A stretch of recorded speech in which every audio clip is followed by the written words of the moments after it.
Hello everyone, स्वागत है आपका हमारी यूट्यूब चैनल स्टेनो टिप्स में। आज की टाइपिंग डिक्टेशन की स्पीड है 50 शब्द प्रति मिनट। तो चलिए शुरू करते हैं।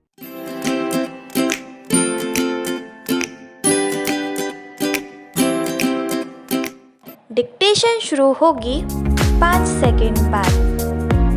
5, 4, 3, 2, 1.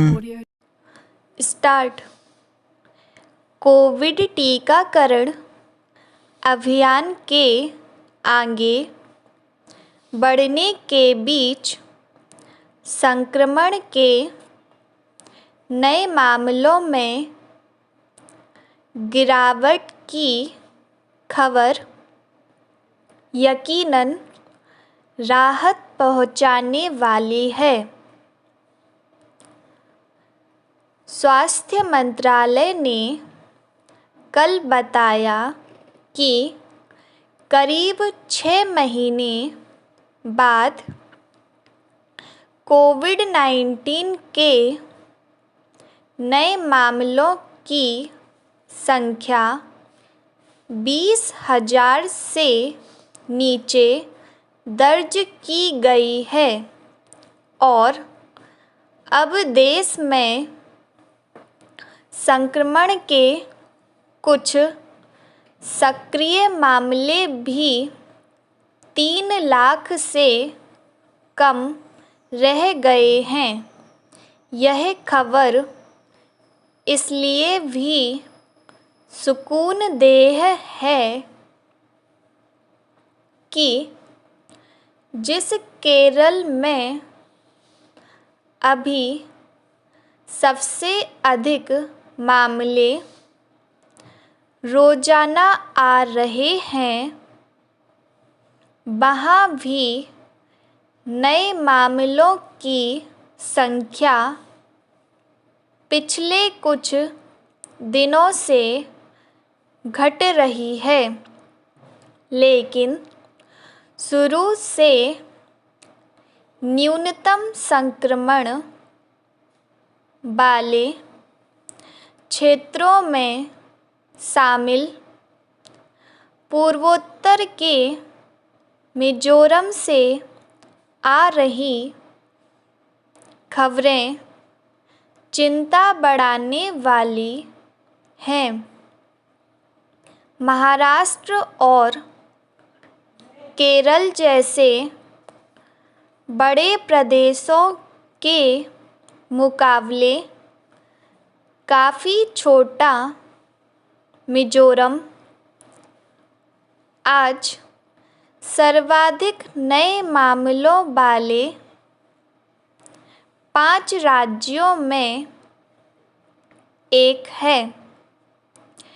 पिछले कुछ हफ्तों से वहाँ लगातार मामलों में बढ़ोतरी देखी गई है। विशेषज्ञ आशंका जता चुके हैं कि जिन इलाकों में दूसरी लहर की शुरुआत में कम मामले सामने आए थे, वहाँ मुमकिन है कि डेल्टा वेरिएंट देर से पहुंचा हो। इसलिए चौकस रहने की ज़रूरत है। देश लगभग लॉकडाउन पूर्व की स्थिति में लौट चुका है।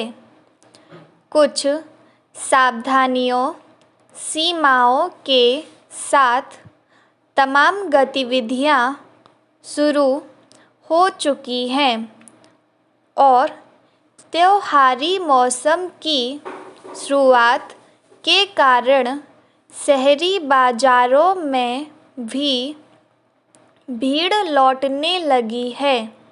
इसके बावजूद नए मामलों में गिरावट संतोष की बात है, लेकिन ना तो सरकारों को और ना ही नागरिकों को यह भूलना चाहिए कि महामारी अभी हमारे बीच बनी हुई है और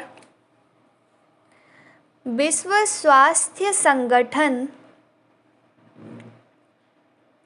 बार बार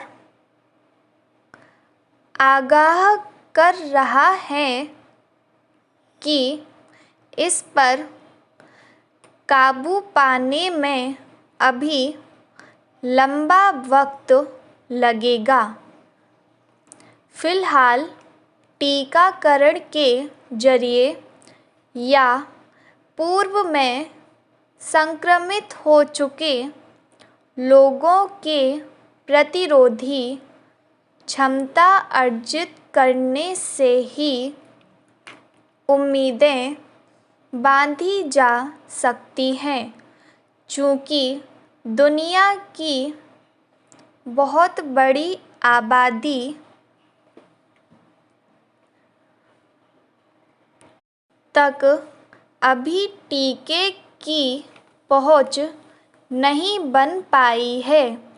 ऐसे में मानव समुदाय को लगातार आशंकाओं के बीच ही जीना होगा जब तक सभी देशों के अधिकतम नागरिक इस वायरस के विरुद्ध प्रतिरोधी क्षमता हासिल नहीं कर लेते।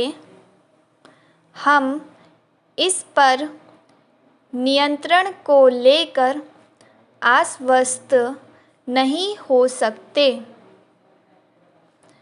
इस समय सबसे बड़ी आवश्यकता ज़्यादा से ज़्यादा लोगों के टीकाकरण की है। दशहरा, दिवाली और छठ जैसे बड़े पर्व त्योहार सामने हैं, इसलिए हमें इस काम में विशेष तेज़ी लानी पड़ेगी, क्योंकि पूर्ण टीकाकरण वाले लोगों की तादाद देश में अब भी काफ़ी कम है। फिर हम इस तथ्य को नज़रअंदाज नहीं कर सकते कि 18 से कम आयु वर्ग की हमारी पूरी आबादी पूर्णतः टीका रहित है। यही नहीं, पिछले 9 महीनों से देश में टीकाकरण अभियान चल रहा है और अब तक हम सिर्फ 5 दिन में 1 करोड़ से अधिक लोगों को खुराक दे सके हैं। इनमें से भी 2 दिन तो विशेष आयोजन के थे। अमेरिका जैसे देश 65 साल से अधिक आयु के लोगों को बूस्टर खुराक देने लगे हैं। स्वयं राष्ट्रपति जो बाइडेन ने सोमवार को बूस्टर टीका लगवाया। ऐसे में हमें टीकाकरण अभियान को इवेंट मैनेजमेंट के आकर्षण से निकालकर दैनिक धरातल पर उतारने की ज़रूरत है। यह अच्छी तरह साफ हो चुका है कि हमारी क्षमता 1 करोड़ से अधिक लोगों को रोज़ाना टीके लगाने की है। दोस्तों, डिक्टेशन की प्रैक्टिस लगातार करते रहिए। यदि आप भी हमारे साथ जुड़े रहना चाहते हैं तो कृपया वीडियो को लाइक कीजिए, चैनल को सब्सक्राइब कीजिए और बेल आइकन को प्रेस करना ना भूलिए। Thank you.